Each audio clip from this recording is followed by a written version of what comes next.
Welcome back to my channel guys. Mau tahu berita bola hari ini dan bagaimana analisa beritanya? Semuanya hanya di Rosa Bola.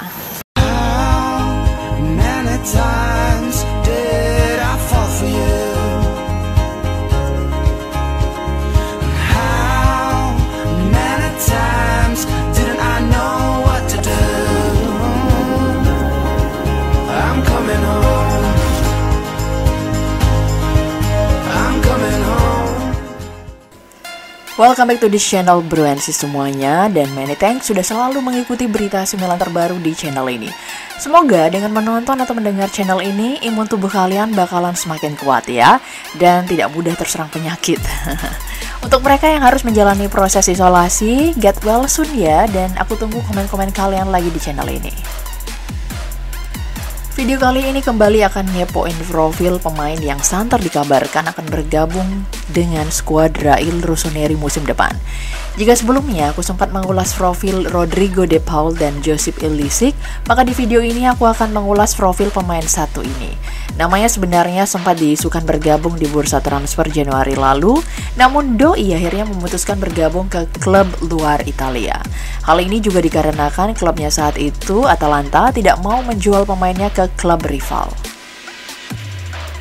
Namanya pun kemudian tidak lagi dikaitkan dengan AC Milan hingga akhirnya musim kompetisi 2020-2021 berakhir. Seperti kita tahu, jajaran pelatih dan manajemen Milan saat ini tengah melakukan proses evaluasi terhadap performa para pemain musim lalu. Tim Rossoneri akan berupaya melepas beberapa pemain musim panas ini yang dianggap tak sesuai dengan kebutuhan tim.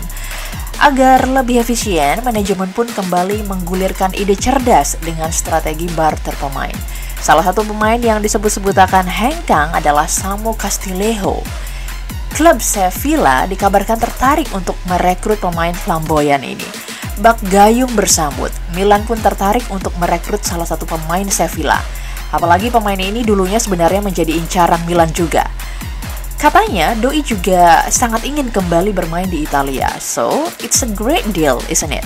Sekedar info, mantan kapten Atalanta ini merupakan salah satu sahabat dari Frank, the President Kessie, saat sama-sama berseragam Atalanta. Bergabungnya kedua pemain ini akan mempertemukan dua sahabat yang sempat terpisah dan menjadi sumber kekuatan baru AC Milan.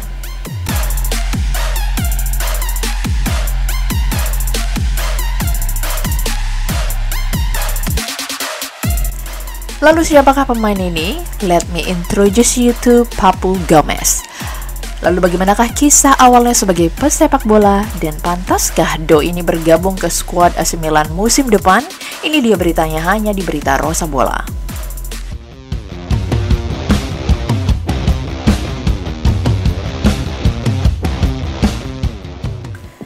Pemain ini bernama lengkap Alejandro Dario Gomez dan akrab disapa dengan Papu Gomez.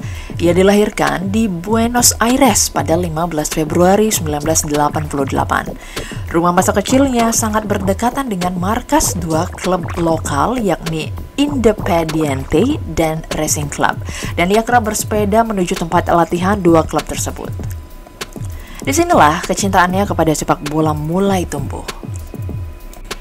Namun, doi tidak memulai karir bolanya di Racing ataupun Independiente. Karir bolanya justru diawali di sebuah klub Argentina lainnya yang bernama Arsenal de Sarandi pada tahun 2003. 2 tahun kemudian, ia langsung mendapatkan panggilan di tim utama. Pada tahun 2006, ia baru mendapatkan kesempatan bermain dan mencatatkan 2 gol dalam 15 kali penampilan di Liga Apertura. Arsenal pun sukses dibawanya berada di posisi 5 besar. Pada 30 November 2007, 2 golnya di partai final Copa Sudamericana mampu membawa Arsenal menjadi juara setelah mengalahkan klub kuat Meksiko yakni klub Amerika. Pada pertengahan 2009, ia pun memutuskan bergabung ke klub Argentina lainnya yang bernama San Lorenzo. Ia tampil cukup cemerlang dan mampu mencatatkan 48 kali penampilan dan 8 gol hanya dalam 1 musim. Hal inilah yang membuat banyak klub luar negeri tertarik dengannya. Pada 21 Juli 2010, ia pun memutuskan bergabung ke klub Serie A yang bernama Catania dan langsung menjadi bagian penting dari skuad tim promosi tersebut.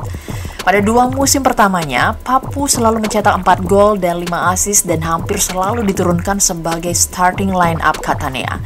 Penampilan puncaknya terjadi pada musim 2012-2013 yang mampu mengantarkan Catania finish 8 besar di Serie A, dan Doi juga mencatatkan total penampilan sebanyak 36 kali dengan torehan 8 gol.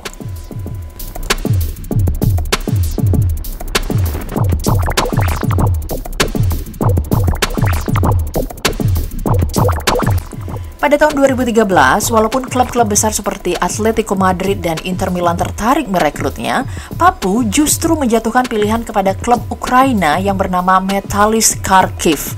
Ia mengatakan bahwa kesempatan bermain di UEFA Champions League menjadi alasan mengapa ia memiliki klub kurang terkenal tersebut. Namun, impian dan karirnya menjadi ambiar di masa ini karena 2 minggu setelah bermain di Metalist, klub ini akhirnya dijatuhi larangan bermain di UCL akibat skandal pengaturan skor. Selama memperkuat klub ini, penampilan Doi kerap tidak maksimal karena faktor-faktor non-teknis seperti cuaca yang tidak bersahabat, kendala komunikasi, dan situasi politik yang tidak kondusif. Pada 1 September 2014, ia pun akhirnya bergabung ke Atalanta dengan durasi kontrak 3 tahun. Di musim pertamanya, penampilan Papu tidak terlalu cemerlang dan hanya tampil dalam 24 kali pertandingan dan 3 gol. Atalanta saat itu pun nyaris terdegradasi ke Serie B. Musim selanjutnya, penampilan Papu semakin membaik dengan catatan 7 gol dan 6 assist, dan Atalanta pun berada di posisi ke-13 di akhir musim. Musim 2016-2017 menjadi awal puncak karirnya bersama Atalanta. Papu mencetak 16 gol dalam 38 pertandingan dan mampu mengantarkan Atalanta finish 4 besar. Pada tahun 2017, karena jiwa pemimpin dan peran sentralnya di lapangan, ia pun resmi didapuk sebagai kapten Atalanta. Papu Gomez menjadi bagian penting dari tim Atalanta yang mampu meraih posisi 3 besar di musim kompetisi 2018-2019. Papu mampu mencatatkan 16 assist di musim ini. Capaian ini mampu mengantarkan Atalanta untuk meraih tiket Liga Champions. Di samping itu, Atalanta pun mampu menjadi finalis Coppa Italia 2019. Jadi, bisa dibilang bahwa salah satu pemain yang berkontribusi besar terhadap kebangkitan Atalanta sejauh ini, ya si Papu Gomez ini.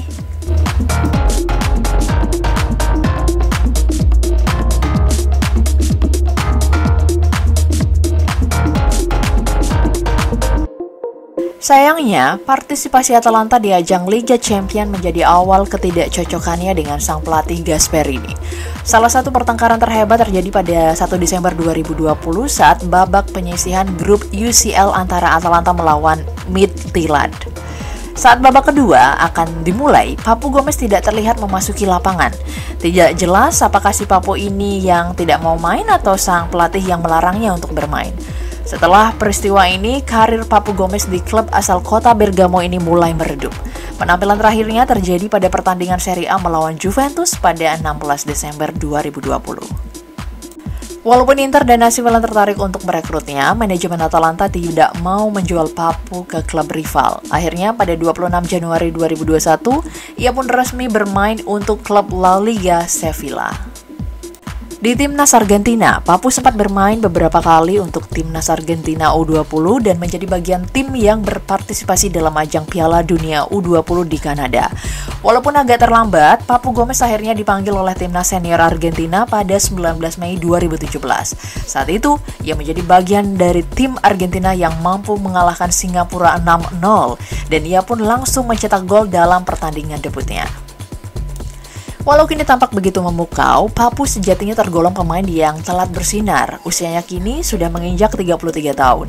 Dan mungkin tinggal beberapa musim lagi bisa tetap bertahan di level tertinggi sepak bola Eropa. Jejak khas dari gaya pemain ini adalah Doi bisa dikatakan sebagai raja assist di setiap klub yang dibelanya. Opta Paulo bahkan menyebut Papu Gomez adalah satu-satunya pemain di 5 liga top Eropa yang setidaknya mengemas 10 assist dalam 4 musim terakhir. Bisa dibayangkan nanti jika Lord Ibra dan target man Milan lainnya dimanjakan dengan umpan-umpan akurat dari si Papu ini. Dengan perawakannya yang mungil untuk ukuran pemain bola, ia menjadi pemain yang sangat lincah dan luwes dalam hal berkelit dari penjagaan lawan.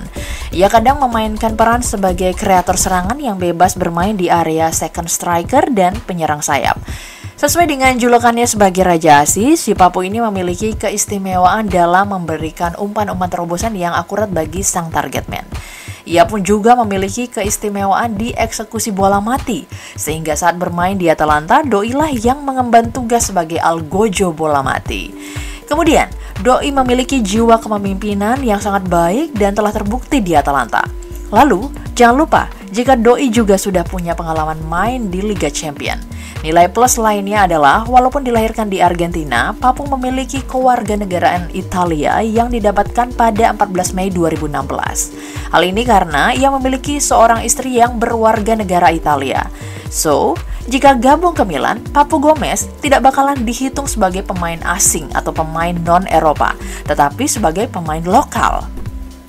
Jadi perpaduan antara skill, pengalaman, dan juga leadership dari si Papu ini akan sangat berguna bagi partisipasi AC Milan di Liga Champions musim depan.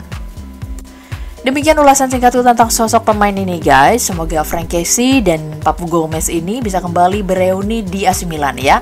Apalagi jika gosip Ilicic ikutan gabung. Wow, dijamin tim-tim rival Serie A mulai keder dengan skuad masa depan Milan ini. Oh ya, jika kalian punya info lain soal pemain ini, silahkan komen di kolom komentar ya. Selamat menyaksikan pertandingan-pertandingan AC Milan dan nantikan beritanya di channel bola kesayanganmu ini. Jangan lupa follow Instagram dan TikTokku di rosabola81 dan dapatkan info-info seputar AC Milan lainnya serta juga bocoran tentang konten Rosa Bola selanjutnya.